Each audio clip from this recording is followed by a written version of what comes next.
Hey, welcome in everybody to another edition of Pink Show. We are now in the season. Man, we're rolling.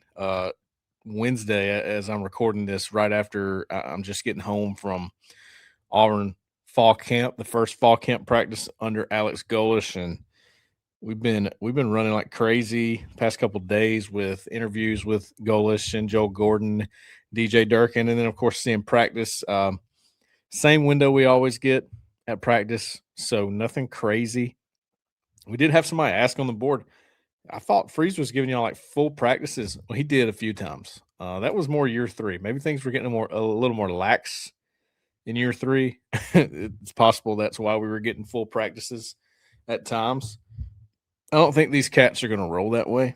I think they're going to give us the same window every time, and they probably don't like doing that, to be honest with you. And as I've said many times, I'm not like a lot of media. I'm cool with it. I understand the football side of things. I'm always weary as like a media person now when I go to games or practices or high school games, and I'm like, hey, I'm gonna take a video of this guy. Is that cool? Like, is that cool with you? I'm gonna be over here. I'll be out of the way. If you need me, just if you need me to get out of the way, just holler at me, man. It'll be fine.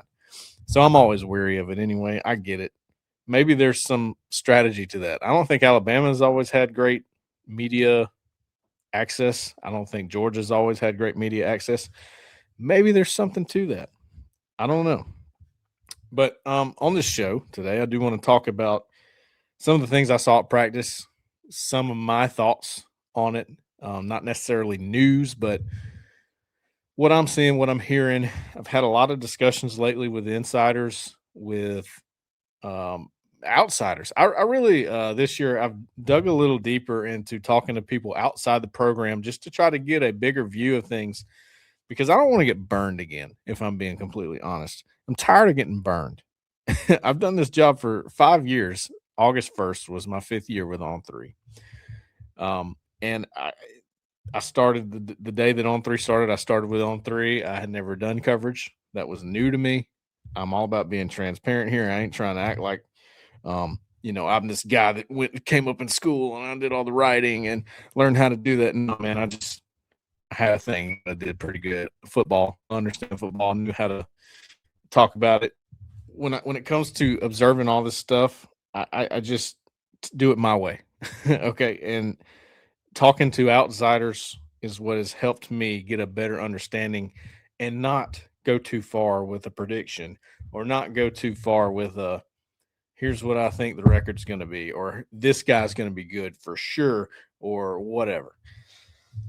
It's helped me sort of tone things down to where I go, okay, that's going to be a problem for them. I might can actually catch the red flags a little bit better than I have before. At least I think so.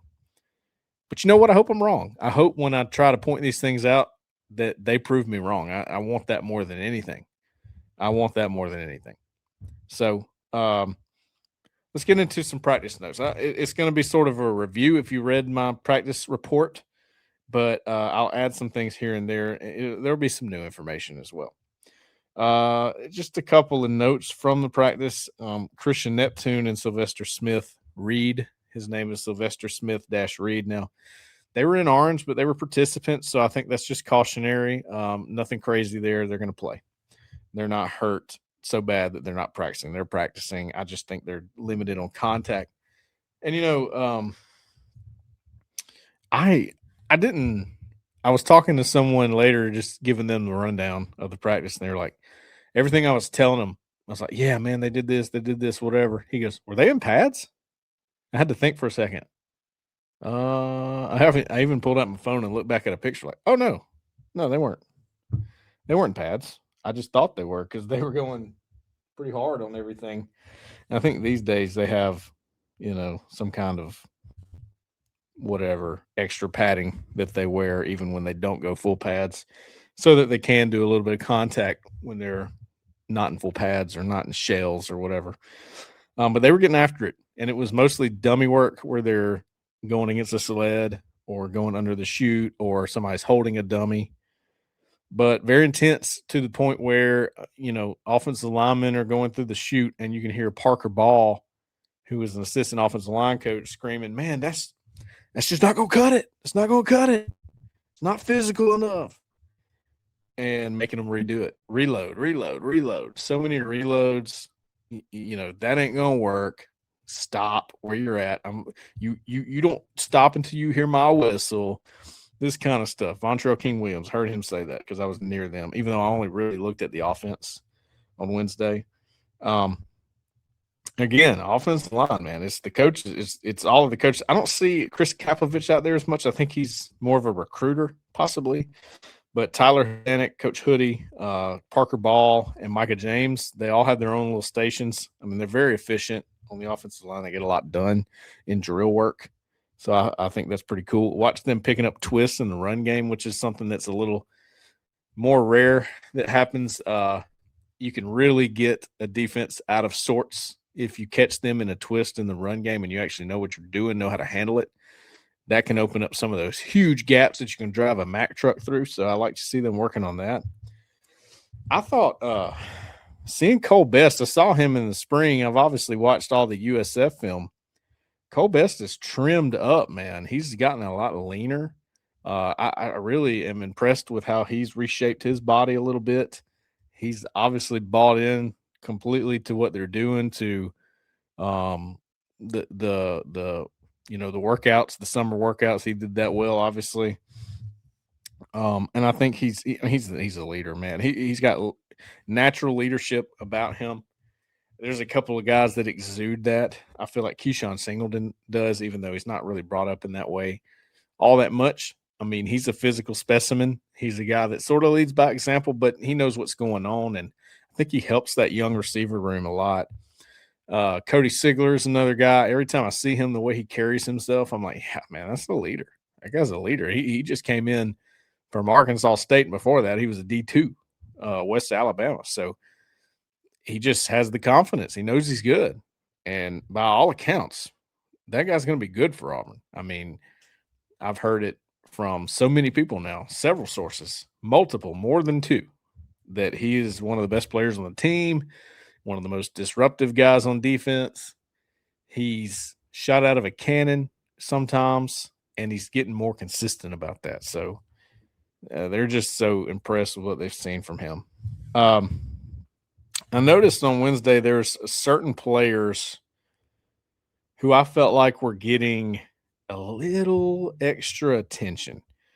Not a lot, but just small little details were being pushed on them a little bit more. Maybe they went through a drill and a coach got in their face and was like, it's just not good enough. It's just not good enough. I felt like J.J. Falk was one of those guys. I felt like Jacob Strand, your Oregon State transfer on the offensive line, was one of those guys. He's a guy that can play.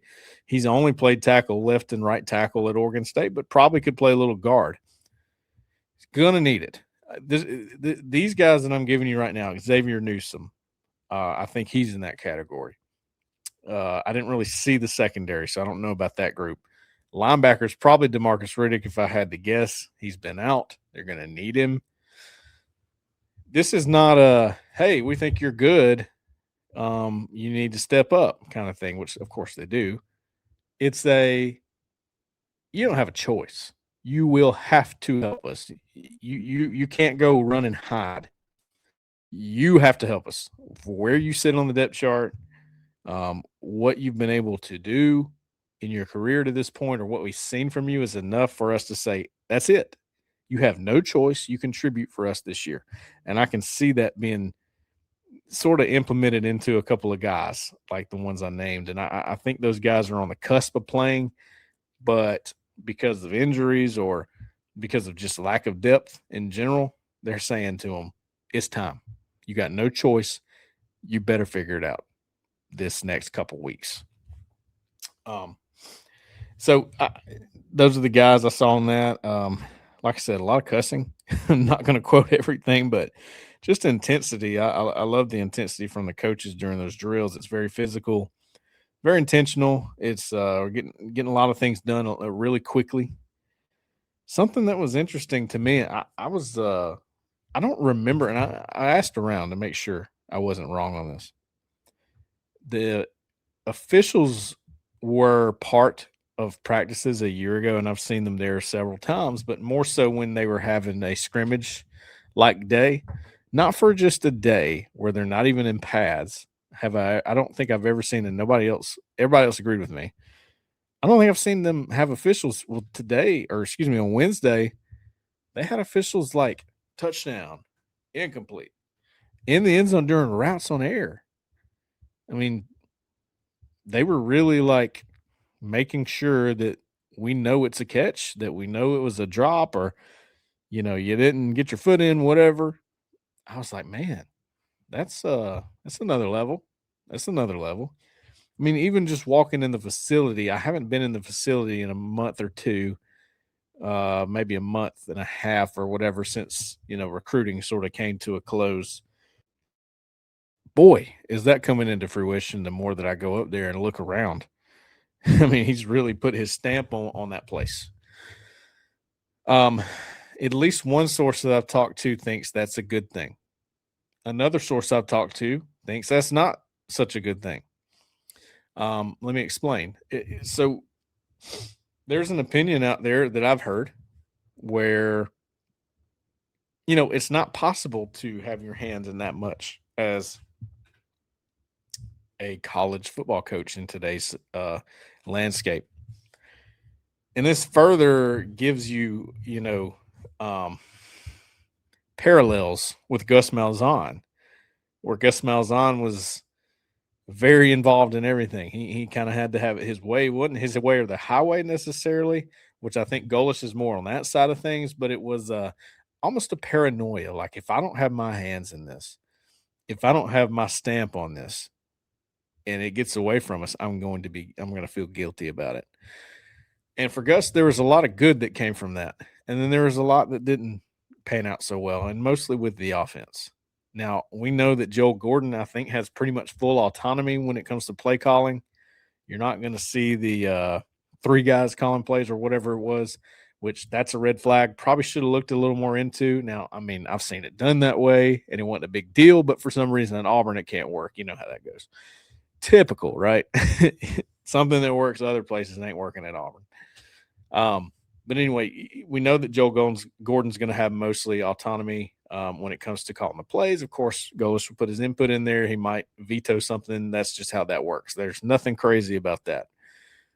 But the fine details, the ones you don't think matter at all, are the ones that he cares about. Having them stay, in a hotel. That's been a big topic. Everybody wants to ask about that. I've done a few radio shows, and that was like their lead-off question. Hey, this hotel thing, what do you think about that? I don't have much of an opinion on it, honestly, other than playing Division III football, being a assistant coach with Division III football. Man, that's how we did it. I was watching the receivers with Cody Burns, and they were sort of trotting through their drill, where everybody else is going full speed. The receivers are not. And to me, that's a full circle moment where I'm going, okay, why is there not another name that's been mentioned with Chaz Nimrod and Keyshawn Singleton? Maybe they don't fully grasp what's going on yet. Everybody in the room, even Jeremiah Coger to an extent. I mean, he had to come on for USF, but he's still young, extremely young. He's in his second year. Played 500 snaps, and that helps a ton, but he's still young. He's still learning. I would assume they had him in a specific role where he wasn't having to learn everything. I think Keyshawn Singleton and Chaz Nimrod could probably last year for USF be put into a game at any of the receiver positions and know what to do. I don't know if that's the case for Coger. Probably not Christian Neptune either. He was a freshman, and he's kind of been hurt. So you have that going on. Well, then everybody else behind him is learning this offense for the first time. Now, they did a form of the option route, but it was a little more subjective, I think, based on, and that's just clearly my observation. I don't have a yes or no on that. I don't have a for sure, but my observation and my journalistic approach at that, I guess, is based on watching film. It really just looked like, hey, if that corner, this is for the freeze offense, if that corner turns and runs, you turn back. Period. Whereas this one's more like, hey, if that corner turns and runs, you turn back at 10. There's a distinction there. That's how Byron Brown's on time because they're actually adhering to rules. And if the receivers are adhering to rules, then that means the quarterback's on the same page with them, adhering to the same rule. I don't want to get too technical about it.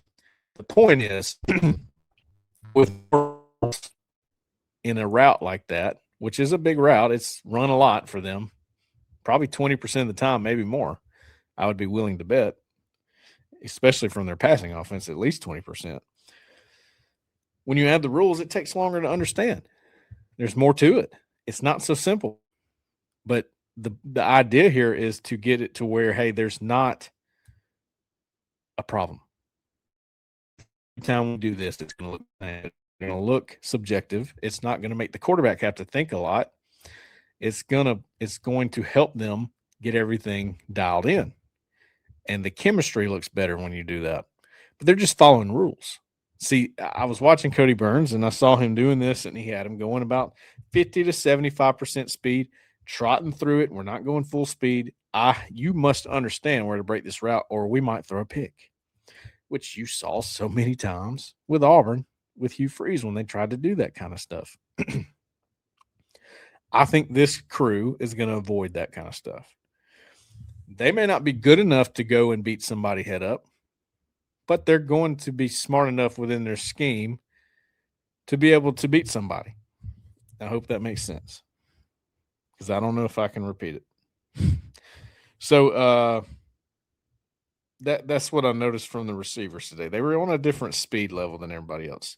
Another group that was on a different speed level than everybody else were the tight ends. That position is seeing a complete overhaul from a personnel standpoint, number one. Number two, from a attitude standpoint. I'm not taking any shots at the previous staff. I'm simply saying I see a difference out there. Is what it is. Number one, I see a difference in the caliber of player. I think the top three guys in that room, and I have someone that agrees with me on this, someone who knows. Jonathan Eccles, Jake Johnson, Xavier Newsome. I think those three are extremely talented.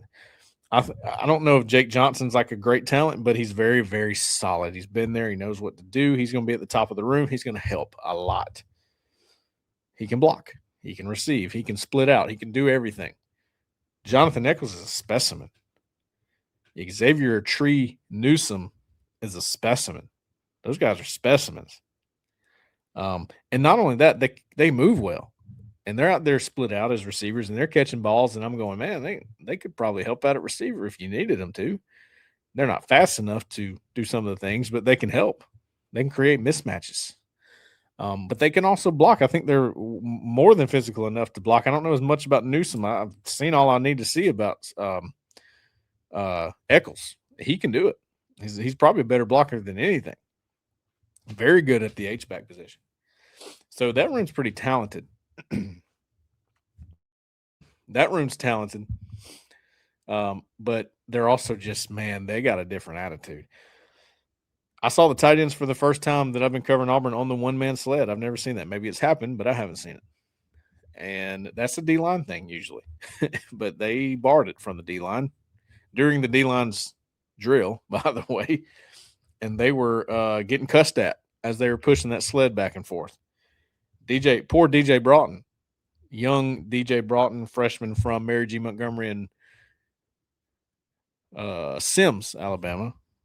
Boy, he's getting tore up by Larry Scott. Not in a malicious way, of course, but hey, you need to pick up your intensity. Learn the ropes, young buck. He made him reload several times. I think he got on to Xavier Newsome saying, man, you're too casual. You're way too relaxed is the quote I have. That's great stuff, man. I think that's a position that, you know, it's kind of like what I'm grading, which we'll get into that in a minute here. You know, some of those plays for a running back are like, hey, I just really can't grade it. The guard got blown up. There was a guy in your face. But you know what? If you do something with it, I can give you a plus. If you can find a way to get away from that guy that's in your face, get a couple yards where there's nothing available, I'll give you a plus. That's the way I'm looking at this tight end room, man. It can be an asset for you. If it's bad, you don't necessarily notice it. It's not necessarily going to stop you from winning games all the time. It can, but it's not typically the room that stops you from doing that. But if it's good, boy, it makes you better. And I think Auburn's going to benefit from that. Not to spend too much time on tight ends because I know that's not the most popular position, but I think that's going to be an improvement for Auburn. Saw the interior defensive linemen, and when I say that, I'm talking about Malik Autry, Jordan Crawford, St. Ferrier, Dallas Walker, that crew, in stand-up positions a lot on Wednesday, where in drills they're in a sprinter stance and they're blitzing and taking on blockers and ripping and swimming and getting off of these blocks. And I thought that was interesting. And they were even working with Coleman Hutzler at one point. I thought that was kind of cool. Running backs, the same story, man. Jeremiah Cobb, Omar Mabson. Bryson Washington's out there, but those two guys are the leaders, and it's easy to see. Bryson Washington is the good news is he's definitely leaned up some. Not that I ever noticed him being overly heavy. I know that was a big narrative out there, but obviously he was a little heavy when he came in, and to me, he looks like he's ready to roll. I think he'll be fine. We're going to look at him in just a minute here on some grading and some film, but those are the two guys I see at the front. Omar Mabson's changed his body. I think that guy's going to be a huge asset for Auburn this year. Very, very impressed with what I've seen from Omar Mabson and what I've heard. And that was pretty much it to share from practice. Deshaun Spencer, he was up there near the top of the receivers. I think he's getting an understanding of things, which is going to take him to a whole nother level. And I'm happy to hear that. I know Kevin from Wilmer's happy to hear that. So he's going to help. At this point in fall camp, my big thing is let's figure out who's going to help. Not, okay, he's a starter, whatever. And, I think one site put out that there was sort of a two deeps forming at offensive line. I never saw that. I mean, they might have gotten in some kind of thing on the routes on air that I missed, but we really were seeing only drills. I think you can pretty much guess who's going to be the starting offensive line at this point. Left guard's open. I think Cole Skinner right now is your guy. Ty Buster going down. Gosh, huge, man. That hurts. That's a big loss because I've been hearing some rumblings of him potentially playing some left guard, maybe even starting there because he's that good. They need to get him on the field. Been talking a lot about Ty Buster over the last 2 years. I really think it was coming to fruition, so I really hate that he's getting hurt, but maybe we see him later in the season. I haven't heard much from Jack Lear. I feel like he needs to step up at some point. He's probably getting the same treatment that Jacob Strand is because they know he can help. He's got to be able to help. Who's going to help? That's what I'm looking for at these practices. Who's not ready to help? That's important to know. There's going to be plenty. There's going to be plenty of guys they can't count on. It's just how it goes. When they put the starters out or when they put the depth chart out, I don't care what the offensive line says. Now, I do think there's some flip-flopping going on. I believe that you're starting to see more of Joe Simmons at left tackle. You're seeing Stanton Ramil at right tackle, but they're both going to play both. I don't know which one is solidified yet as their starter, but they're both going to play both. One's going to be at left, one's going to be at right. That might be it. Joe Simmons at left tackle just because he's been there, been doing it a little bit longer than Ramil, who's been out. He was out in the spring, so maybe getting him there because he's a little more experienced within the offense right now as Ramil gets his feet under him, and we'll see how that plays out. But, again, I don't care who they put as the starters. We're going to see rotation. Ain't no way we don't. I think we're going to see Wilson Zierer out there, freshman. I wouldn't count Parker Pritchett out, Jacoby Ward, Cale Ellis. I think all those guys are on the table for playing time. And there's nothing but an opportunity right now for them to earn that. So I think that's going to be interesting. That's pretty much everything I can remember off the top of my head and from reading back on my notes from practice. Always, if you have any questions, ask me on the board. We'll be talking about it all week. We'll see more practice. We're going to look at the defense on Thursday. And Saturday, there's another window. And I don't know if it's anything different. It might still be just a regular practice, but there could be some situational stuff. And I don't know if they're going to let us see that. But all right. for the back half of the show, as we typically do, I'm going to get into some film. Zach, I'm about to go to that right now. Make sure my sound is off. Okay. Oh, that's my article from there. I was going to talk about that a little bit, but I think you understand the tempo thing. I'll say this one source was kind of like, are they really going to not utilize the helmet communication? Because not only did Mike Elko say it, I talked to another source around college football, and I was like, is the helmet communication, is that like you're not really using it if you go tempo? And they're like, yeah, that's why everybody stopped doing tempo. I was like, well, Auburn's not. They're going to do it. So they were like, really? I was like, yeah, they're going to do it. So anyway, you get it. If you read that story, you understand it. But not going to spend a whole lot of time on this, but I do want to walk through some of the findings we had on film from 3 key players, starting with Bryson Washington. Let's see. So this was the first play of the game for Baylor right here. And I graded this whole thing and put my grade up against PFF's. My grade was a little bit lower for Bryson Washington. I actually had him at 68%. PFF had him at 72. So my scale is if you're above 70, you're winning 7 out of your 10 reps. 7 out of 10 reps. That should be good enough for a win. If you're below it, you're probably winning 6 out of 10. That's borderline. Got a chance to win, but chances go down. So technically, I graded him as a loser in this game. PFF graded him as a winner. But besides just looking at some of this film, this was the first carry of the game for him, first play of the game for Baylor. It's a GT counter, huge hole. And I want to just show you why, maybe Jeremiah Cobb's a little more dynamic. Maybe Omar Mabson's a little more dynamic, because if you haven't seen Omar Mabson, I've been watching him for about 3 or 4 years now since he was at Auburn High. Shifty. Think of Sean Shivers with a little more shift. Maybe not quite as fast straight line as Sean Shivers, but similar burst, shiftiness. So comparing Bryson Washington to those guys, and we know all about Jeremiah Cobb. You've seen enough of him at this point. I just don't see a great ability to make people miss at the second level. All right, wide open here. He's got a one-on-one with a safety. He's got no cut. Forgive me as I'm getting back into the ropes of controlling this. But right here, you see he's just going to kind of run to the side. We're rounding off that cut. It's not a sharp cut. He'd rather run you over or run by you, kind of thing. And he's fast, by the way. His straight line speed is extremely good.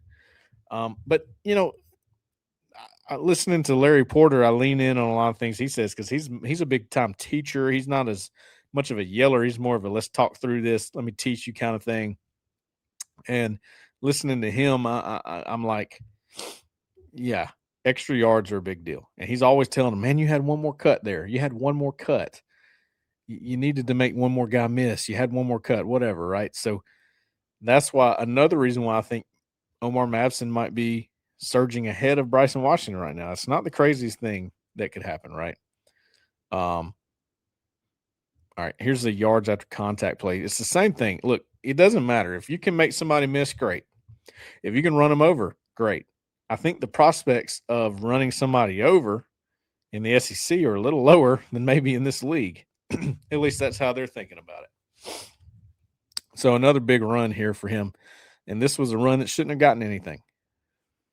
Starting it over. You see he's got that cap on his helmet because he was having some concussion scares or problems, and I think that could come to fruition. They pull guard and tackle for a GT counter, I guess is what this is. This guy right here blows it up. He's in his face. But he sidesteps him. So we do have a little bit of shake right there. Man, he's running through people. This play should have lost a yard or two and ends up getting 8. That's big time. That's game-changing ability right there. Yeah. Excellent run. Larry Porter would be all about that for Auburn. I'm not going to spend a lot of time on his pass protection because I really don't think he's going to be doing this that much. But this was dang good right here. All right, so he's going to go to A-gap right here and meet this backer that's coming in. I think it's this guy, might be a looper or something like that. But he meets him with full force, and he is the attacker. He's the hammer, not the nail. And that's how you pass block as a running back. Very good. All right. Couple more runs I just wanted to show here. Let's see. This is the one. This was an explosive run. I want to say they run, it's like a duo with the H insert. So the hole opens up right about here. Well, let's see. In this area, that's where the H is going to go through, and he's going to lead on that backer. You're going to see Washington bend it, and then boom, he's got a quick little cut right there, and then he's out. So in the short space, the short burst, the short cutting looks really good from Bryson Washington. You'll see it right here.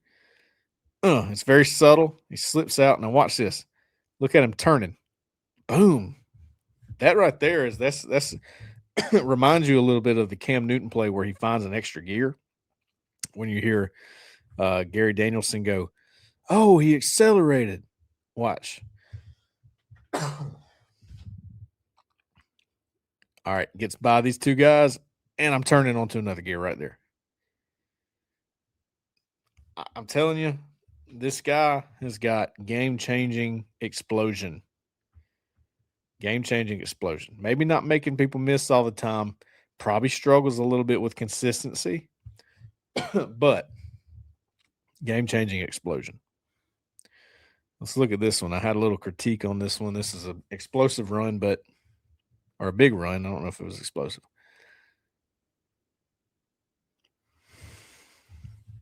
Again, the only critique I have is you're rounding your cuts. You're not real shifty out in open space, but you look good in between the tackles, and I think that makes all the difference in this offense. Were there more yards available on this play? Yeah. Sure there were. Make a better cut right there, cut up field a little quicker, and you got a little more space. Made the most, made a big play. Can't take that away from him. Just, you're talking about a home run threat. When you become a home run threat, you make the most out of that opportunity. And sometimes he just doesn't. And that's the main thing with him. Okay, that's Washington. Let's move on to Joe Simmons. A little bit more to show here. Joe Simmons now possibly playing left tackle. That makes this all the more important. Make sure the sound is off. All right, right here, this is where he struggles a lot. He's not going against Cleve Lubin. And for those of you who don't know, Cleve Lubin is lined up right here, number 50. He's a stud, one of the best edge rushers in college football, going to be a first or second round draft pick more than likely. He is back at Louisville this year. Guy on the other side ain't no slouch. AJ Green is his name. He visited Auburn. Adonijah Green, I believe, is what he went by when he was a recruit. He's changed it to AJ, or maybe he was always AJ, but we called him Adonijah. He visited for several Auburn games. You'd love to have him right now with Auburn's edge room. Take either one of these cats. Both of them visited Auburn. They're both big-time players. This is Joe Simmons right here at left tackle. So you're getting a look on this film of what Joe Simmons is going to look like at left tackle if he ends up sticking there for Auburn. And this one-on-one pass rush with him scares you. It scares you a little bit. All right. This time, Green, the edge rusher here, he's going to stab with his arm, and he's going to bull rush. Stab, bull rush. Not quite a stab. It's really more of a just engage and bull rush. And you'll see Simmons has a real problem getting an anchor down. He cannot get that foot set. He's getting pushed into the quarterback. And let's see. I think there's a better view of this right there. See, he's just losing his balance. He's got no bend in his hips. That scares me a little bit. Let's see. Put the spotlight on him. Coming up here. Put it on the crowd. Right here. Just look how he's a little stiff. He can't get down those hips and anchor down. and he loses a lot of ground because of it in the pocket. And these are one-on-one pass rush reps that he's going to be facing a lot if Auburn's going to go to more of a drop back passing game, which I've heard rumblings of that. That scares me a little bit. It bothers me, but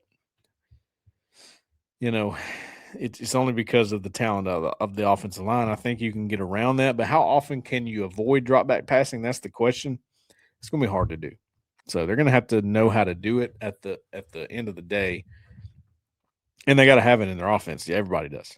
So, you know, again, here he is again. Loses his rep here to Clev Lubin, and it's a bull rush. Losing ground, getting pushed, and that one ends up being a strip sack. I won't show that one too many times. We'll look at it one more time. Sees in a set pretty good. He's just getting pushed backwards into the pocket, closing it in.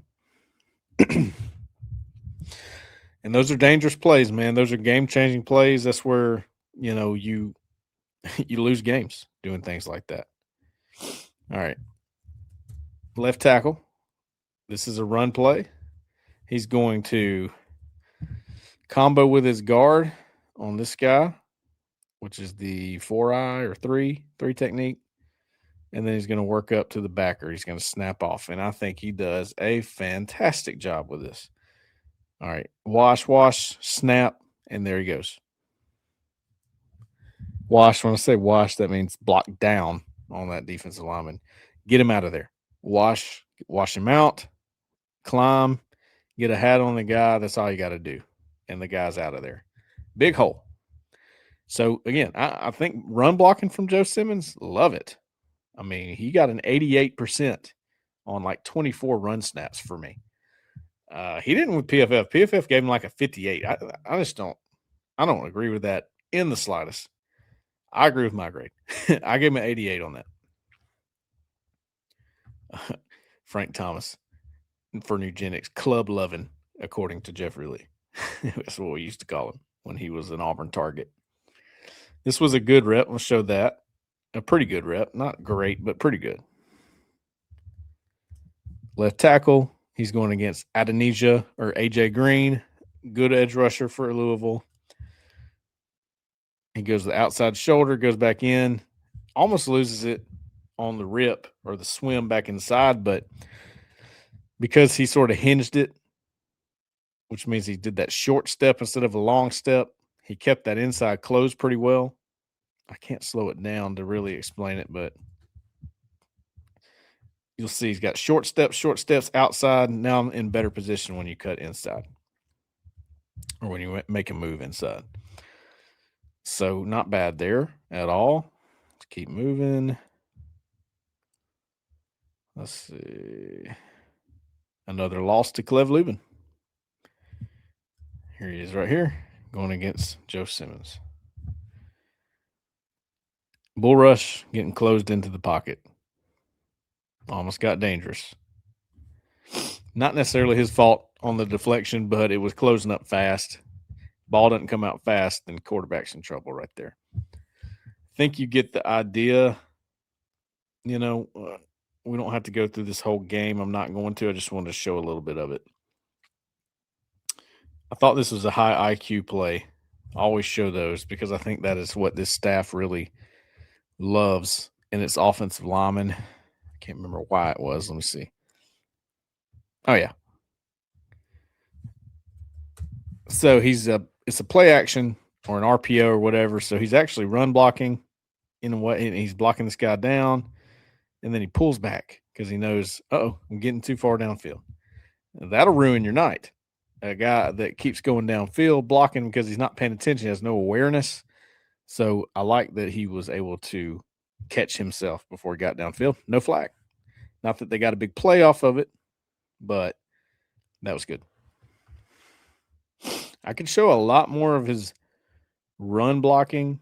This was a pancake right here. I think it's another down block. He's really good on these combos.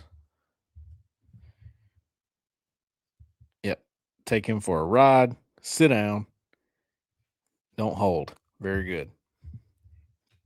Big Joe. Wins this one, but his pad level was not good. Again, it's that hips, man. Got to get in the hips. If he gets to the second level, 1-on-1 with a linebacker, and that happened a few times in this game, linebacker's in trouble right here. And this is actually a safety that walked up, I think. Yeah, you don't want none of that. You don't want none of that 21. And he knows he don't want none of that. He'd tell you he don't want none of that. Not that often he's going to do that, but if he's playing tackle, he's going to be freed up to do that at times, depending on the front. I think that's probably enough. I'll show you the last play of the game that really bothers you. Not the last play. This one right here. Backed up. Left tackle going against Clev Lubin. Clev Lubin again. And he's going to get beat. Inside move this time. Sack, strip, touchdown, Louisville. Ooh, rough. I won't show that one again. The bottom line here is, and we'll move on to Ramil now. 1-on-ones, at least in that game, and that's against SEC caliber edge rushers. Ugly. So that just doesn't give you a lot of confidence. You get worried on that one. I am, anyway. And I wanted to show you so you're not caught off guard if that ever happens in a game for Auburn and you go, man, what happened there? That guy came in free. Oh, 1-on-1 with Joe Simmons or 1-on-1 with Stanton Ramil. I'm not trying to belittle these guys or anything, but this is business, man. You bought these, you paid the money, you did what you had to do to get these guys. You made a big deal about spending $35 million on your roster. A big part of that goes to your offensive line, of course. And you got to win football games. And if they get in 1-on-1 situations, film tells me they're going to get in trouble sometimes. Stanton Ramil was not much better. And the only film we have of Stanton Ramil is from 2024 because he missed almost all of 2025 with an injury. So that's what we got. It's not the most ideal situation. Again, pretty much everything here. I think everything here. Ramil's going to be at left tackle, so he's right here.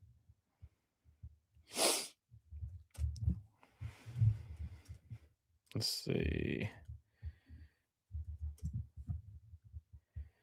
Gets beat inside 1-on-1, holds. I don't think they called it, but he definitely held. They still get a big play because they had Nick Marsh, and that guy's a freak. But oversets, lets the inside wide open. Now, again, just like Joe Simmons was going against some really good guys, Louisville, this is a 8-0 football team at this point in 2024. Ends up going to the playoff, I think. And then next year, obviously, you know what happened in 25. They win the whole thing, and a lot of these guys were on that team. So he's going against good competition. But look, this is what competition is going to look like every week at Auburn. Can't give up the inside like that. 1-on-ones, just getting beat way too easy on some of these 1-on-ones. It bothers me watching the film. As one of my favorite comedians would say, and that bothers me. Again, I like Joe Simmons. I think Stanton Ramil is a pretty good run blocker. Not bad. Right here, I'd say this is a pretty good block. He's working down the line, outside zone. This is something you'll see with Auburn a lot. Left tackle. He gets inside leverage and then pushes him that way because that's the way he wanted to be pushed, and that's what you do on an outside zone. You kind of carry their momentum with them, get them out of the play. As long as you keep movement going, you got a chance for your back to find the right cut.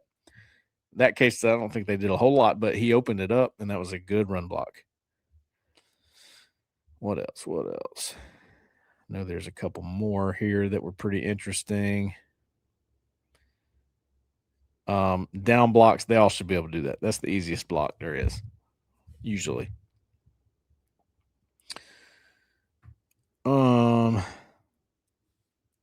Here's a good pass rep.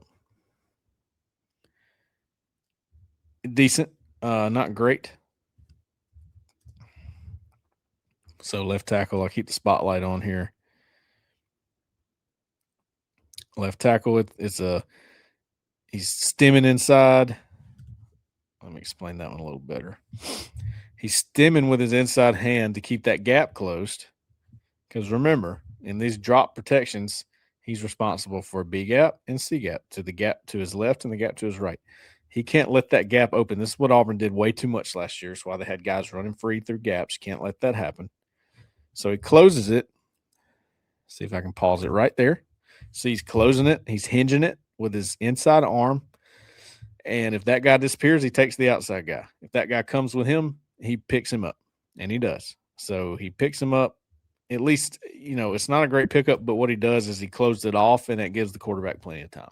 So the IQ part of this with Joe Simmons and Stanton Ramil is already looking better.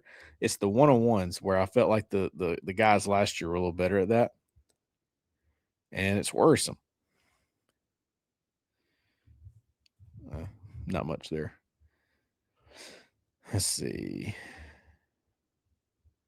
Not a whole lot to show, really. It's a lot like what you saw with Joe Simmons. There are good reps. There are plenty of good reps on this film. He graded higher in this game for me than Joe Simmons did in the other game. I think I had him in the 40s overall, or the 50s, because his run grade was so good. His pass grade was bad, though, really bad. Anytime it was one-on-one, it was bad.